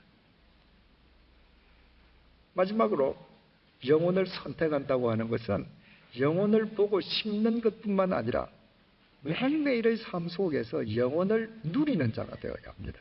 우리는 영혼을 누리는 크리스찬이 되어야 합니다. 영혼을 누린다라고 하는 것 역시 3가지로 간단하게 표현할 수 있습니다. 첫째로 영혼을 누린다라고 하는 것은 자유를 누리는 것입니다. 내가 영혼을 소유하고 있을 때에만 이 세상의 모든 쓸데없는 유혹으로부터 자유함을 얻게 됩니다. 10,000원을 가지고 있는 사람은 야, 너 1원 줄게 거짓말해라 안 하죠. 10만 원 가진 사람에게 100원 줄게 가서 사기 좀 치고 가라 안 합니다. 가장 큰 것, 영혼을 가지고 있는 자는 세상의 모든 유혹이 물거품 같은 것임을 알게 되는 것입니다. 그보다 더 귀한 게 없거든요. 세계에서 제일 높은 산은 8,848m에 이르는 에베레스트 산입니다. 한국인으로서는 1987년에 허용월 씨가 제일 먼저 그 산을 정복했습니다. 허용월 씨가 그 산을 정복한 뒤에 쓴 글을 보면 매우 의미심장한 구절이 들어있습니다. 8,700m 지점에 다다랐을 때입니다. 이제 148m 남았습니다. 그러나 생각을 해보십시오. 그 빙벽을 타고 올라간다고 하면 148m가 몇 시간의 코스입니다. 그거 올라갔다 내려오면서 죽을 수도 있습니다. 그런데 8,700m에서 잠시 숨을 돌이키는데 셰르파 아시죠? 그 등산자 옆에서 짐 들고 같이 올라가는 조수 역할을 하는 사람입니다. 그 네팔 사람인 셰르파 앙리타가 허용호 씨한테 이렇게 얘기합니다. 미스터 허, 바로 여기서 말이야, 방향을 이렇게 잡고 사진을 찍으면 뒤가 아무것도 안 보여. 꼭 정상같이 보여. 그러니까 여기 태극기 꽂고 여기서 사진 찍고 내려가자. 그러면서 이 말을 덧붙인 거다. 네 앞에 올라왔던 사람들도 다 여기서 찍고 갔어. 허용호 씨가 노합니다. 왜 그런지 아십니까? 그에게는 8,700m가 아니라 8,848m 에베레스트 정상이 담겨 있기 때문에, 내게 영원히 담겨 있으면 유한한 이 세상의 모든 유혹으로부터 오히려 자유합니다. 내가 영원을 누린다라고 하는 것은 두 번째로 내 삶 속에서 평안을 누리는 것입니다. 성경을 보면 찬송가든지 성경에 평안, 평화, 화평, 평강 이런 각각 다른 단어가 나옵니다. 그 모든 단어는 실은 히브리어 샬롬, 헬라어 에이레네라고 하는 단어 한 단어를 각각 다르게 번역했습니다. 그래서 그 무슨 단어이든지 이것은 성경에서 한 단어이구나 이렇게 생각하면 됩니다. 코넬이 작사한 찬송가 469장 가사가 이렇게 반문합니다. 이 험한 세상 길 가는 동안 참된 평화가 어디에 있나? 여러분 둘러보십시오. 이 세상 어디에 참된 평화가 있습니까? 이 세상에 있는 모든 것은 유한합니다. 유한하다고 하는 것은 지금 소멸되어 가고 있음을 의미합니다. 소멸되어 가는 것 속에는 절대로 평안이 있을 수가 없습니다. 그래서 한 줌의 채로 소멸되어 가고 있는 인생 속에도 참된 평화는 있을 수가 없습니다. 1973년도에 미국의 헨리 키신저 국무장관과 월맹의 레디토가 월남 반도의 평화 정착을 위해서 기여한 공로로 노벨 평화상을 공동 수상하는 선정자로 지명이 되었습니다. 그러나 그로부터 2년이 지나서 월맹의 공격으로 월남은 이 지구 땅에 더 이상 존재하지 않았습니다. 94년도에 당시 이스라엘 수상이었던 라빈, 외상이었던 페레스, 그리고 피엘로 의장이었던 알라파트는 역시 중동 지역의 평화를 위해서 헌신한 노력으로 공동 노벨 평화상을 수상했습니다. 그러나 라빈 수상은 그 다음 해에 암살당해서 죽었고, 오늘날 이스라엘은 매일 팔레스타인군의 유혈 참극을 벌이고 있습니다. 작년에 노벨 평화상은 우리나라 김대중 대통령께서 수상을 하셨습니다. 10월 13일 날 김대중 대통령의 노벨 수상 발표가 되자마자 그날도 유럽의 전 뉴스가 시간마다 그 사실을 보도했습니다. 오후가 되니까 BBC TV에서 그 사실을 보도한 뒤에 짧지 않은 논평을 덧붙였습니다. 그리고 논평이 이렇게 끝났습니다. 남한의 김대중 대통령은 노벨 평화상을 수상하는 명예를 안았지만, 그러나 아이러니컬하게도 한반도의 평화는 한반도의 또 다른 김씨인 김정일 국방위원장의 손 안에 달려있다. 여러분, 그 평화상이 우리에게 평화를 가져다 줄 수 있습니까? 설사 남북 간의 평화협정을 맺고 평화 통일을 이룬다 할지라도 흔들림 없는 평화를 우리에게, 평강을 가져다 줄 수 있습니까? 코넬은 이렇게 이야기합니다. 평화, 평화로다. 하늘 위에서 내려오는 참된 평화는 옆으로 오지 않습니다. 땅에서 솟아나지 않습니다. 위로부터만 옵니다. 영원한 것은 위로부터만 주어지기 때문입니다. 흔들림 없는 것으로부터만 평안은 주어집니다. 평강이 위로부터 주어진다고 해서 우리의 머리카락을 타고 내리는 것은 아닙니다. 오늘은 이렇게 고백합니다. 내 영혼의 극히 깊은 데서 맑은 가락이 솟아나는 위로부터 주어지는 그 참된 평강이 자리 잡는 것은 우리의 심령 깊은 곳입니다. 아무리 바람이 불어도 바닷가에 아무리 파도가 일어도 바다 깊은 곳 속의 물은 흔들림이 없습니다. 하나님께서 주시는 영원한 평강은 우리의 심령 깊은 곳에 자리 잡기 때문에 이 세상의 그 무엇도 그 평강을 앗아가지 못합니다. 그래서 유라굴로 태풍도 바울의 심령에서 평강을 앗아가지 못했고 로마 토굴의 고난도 바울에게서 이 평강을 빼앗지 못했습니다. 어느 날 꽤 오래전 이야기입니다. 한 작가 부인으로부터 급한 전화를 받았습니다. 아무 기도원에 있는데 급히 좀 와달라는 것입니다. 갔습니다. 그 기도원은 누구든지 아무리 죽을 병자라고 할지라도 오면 다 낫는다고 소문이 난 기도원입니다. 그런데 여러분 어떻습니까? 그런 기도원 가보면 다 오면 낫는다고 기도하라고 하고 안 나오면 뭐라고 합니까? 네 기도가 부족했다 이렇게 되죠. 그러니까 많은 사람들이 실패자가 되어서 기도원을 내려갑니다. 제가 찾아가서 누워있는 그분을 만났습니다. 그 푸르진 눈동자로 제 손을 꼭 잡으면서 눈에서 눈물이 쭉 흐르면서 말을 합니다. 목사님, 왜 하나님께서 저를 버리십니까? 왜 제 기도를 안 들어주십니까? 제가 여기 와서 살려달라고 그렇게 기도했는데 왜 나는 이렇게 버림받고 가야 합니까? 그 얼굴의 고통과 불안의 그림자가 역력합니다. 제가 그분 손을 꽉 잡고 그분의 눈동자를 들여다보면서 말했습니다. 집사님, 왜 살려고 하십니까? 가십시오. 주님께서 왜 돌아가셨습니까? 집사님, 왜 주님 믿으셨습니까? 지금 주님께서는 집사님을 영원한 당신의 품으로 부르십니다. 그 영혼 때문에 믿지 아니하셨습니까?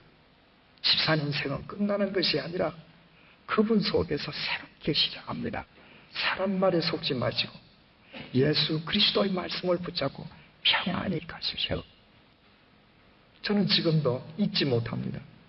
그 순간에 풀어졌던 그분의 눈동자가 빛을 발하면서 제 손을 꽉 잡았을 때 그분의 얼굴에 떠올랐던 그 평안의 빛을 잊지 못합니다. 그리고 1시간 후에 그분은 하나님의 품 안에 안겼습니다. 내가 영혼을 소유하고 있을 때 죽음도 우리의 속에 있는 평안을 빼앗아가지 못합니다. 왜? 영혼을 소유하고 있는 자에게 있어서 죽음은 영원한 생명의 새로운 시작이기 때문입니다. 마지막으로 내가 영혼을 선택한다라고 하는 것은 영혼을 누린다라고 하는 것은 죄송합니다. 바로 세월을 누리는 자가 되는 것입니다. 여러분, 많은 사람들이 살아가면서 나이 먹는 것을 두려워합니다. 가능하면 나이보다 젊어 보이려고 합니다.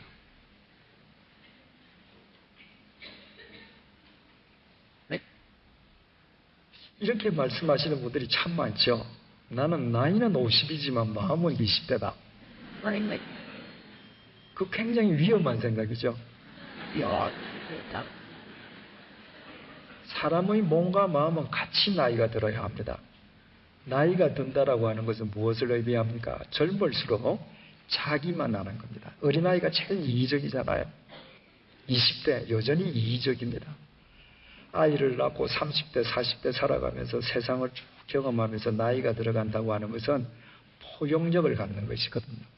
그래서 마음이 같이 나이가 들어야 나이가 든 뒤에 많은 사람을 내 삶의 그늘에서 내가 품어주는 거목이 될 수 있습니다. 그런데 나이는 50, 60인데도 내 마음은 여전히 20대다. 이건 뭡니까? 여전히 나는 이기적으로 산다는 것입니다.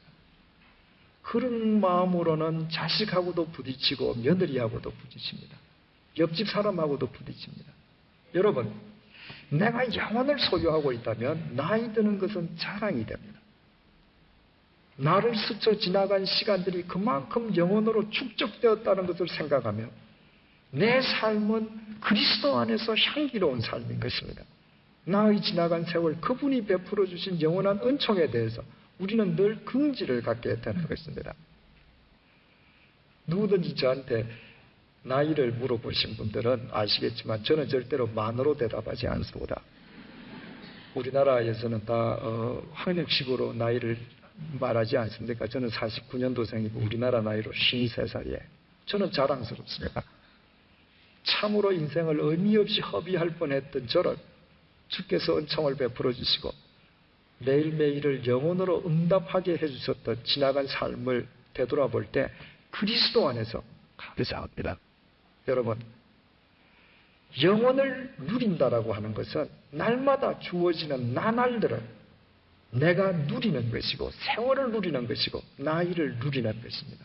그때 우리는 나이가 들면 들수록 더 영원한 삶의 향기를 사람들에게 전해주는 영원한 그늘이 될 수 있는 것입니다. 한 가지 말씀만 드리고 끝내겠습니다. 아프리카 대륙은 직삼각형으로 섞여 있습니다. 그 직삼각형의 각각 꼭지점 나라에 가면 대표적인 무덤이 있습니다. 오른쪽 꼭지점은 이집트입니다. 거기에 가면 잘 아는 피라미드이 있습니다. 2.5톤짜리 석회암 230만 개로 밑변 230m, 높이 144.6m로 정확하게 정삼면체로 쌓아 올렸습니다. 그 피라미드 앞에 서면 한마디로 압도당합니다. 인간이 만든 가장 거대한 무덤입니다. 왼쪽 꼭지점은 모로코입니다. 모로코의 수도인 라바에 가면 거기에 아프리카 대륙에서 가장 아름답다는 모하메드 5세 영묘가 있습니다. 작년에 타계한 하산 2세 왕이 살아있을 때에 자신의 부왕을 위해서 지은 묘입니다. 그리고 죽은 자신도 그 묘 안에 묻혔습니다. 묘 안으로 들어가면 2층 발코니에서 밑에 그 하산 5세와 모하메드 5세와 하산 2세의 관을 내려다볼 수 있습니다. 그런데 그 묘소 안이 얼마나 아름답게 치장이 되어 있는지 아래쪽으로 관만 안 보이면 그것은 대궐의 왕비 안방과 같습니다. 정말 화려합니다. 마지막 제일 밑에 있는 꼭지점은 사우스 아프리카가 있습니다. 거기에 아까 말씀드린 마자간행 빈민촌 공동묘지를 갔습니다. 저는 어디를 가든지 꼭 공동묘지를 둘러봅니다. 무덤은 배우는 것이 많거든요. 그런데 제가 세계 어디에서 본 무덤 중에서도 가장 초라한 곳이 그 빈민촌 무덤이었습니다. 그 무덤이 아니었습니다. 쓰레기장이었습니다. 보십시오. 세계에서 가장 거대한 무덤, 세계에서 가장 아름다운 무덤 중의 하나, 세계에서 가장 더러운 쓰레기장 같은 무덤. 모양은, 형식은 완벽하게 틀리지만 그 본질은 뭡니까? 그 속의 핵은 죽음이라는 사실입니다. 인간이 아무리 거대하게 무덤을 꾸며도 인간 속에는 영혼이 없습니다. 오직 영혼은 위로부터, 그분으로부터만 주가 있습니다. 세상의 어떤 모델도 자기가 입은 옷과 같은 색의 배경 앞에 서는 어리석음을 범치 않습니다. 하얀 옷을 입은 모델은 절대로 하얀 벽 앞에 서지 않습니다. 그건 자기 옷을 죽이는 것입니다. 하얀 옷을 입은 모델은 붉거나 검거나 대조되는 배경 앞에 섭니다. 인간이 이 세상의 것을, 인간의 것을 자기 삶의 배경으로 삼는다면 그것은 인생을 죽이는 것입니다. 그 속에는 영혼이 없기 때문입니다.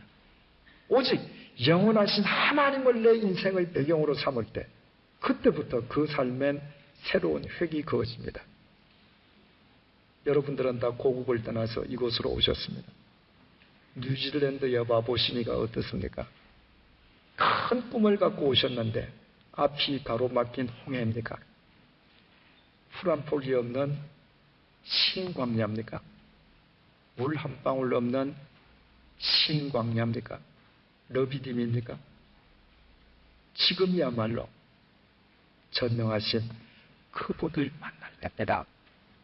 그분의 영혼을 여러분의 삶의 배경으로 삼을 때입니다. 그 일을 위해서 하나님께서는 여러분을 이 시간 이곳으로 불러주셨습니다.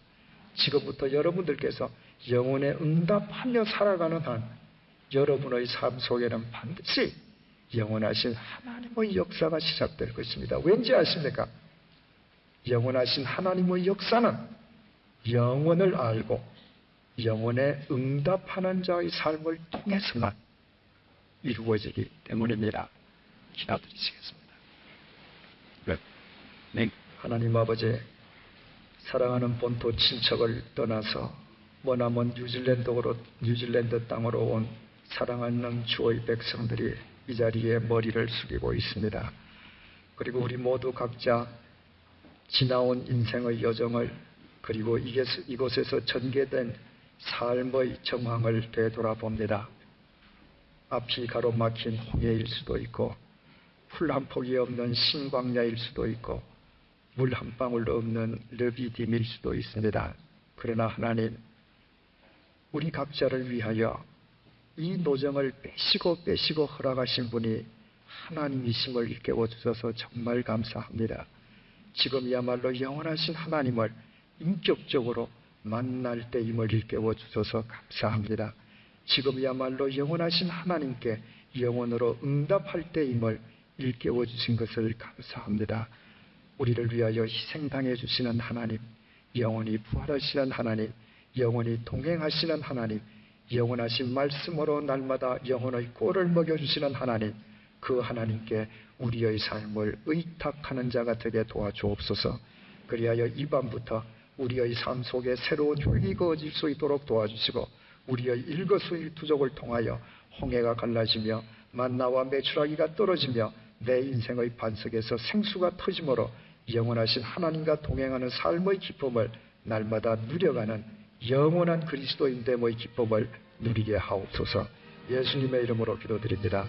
아멘.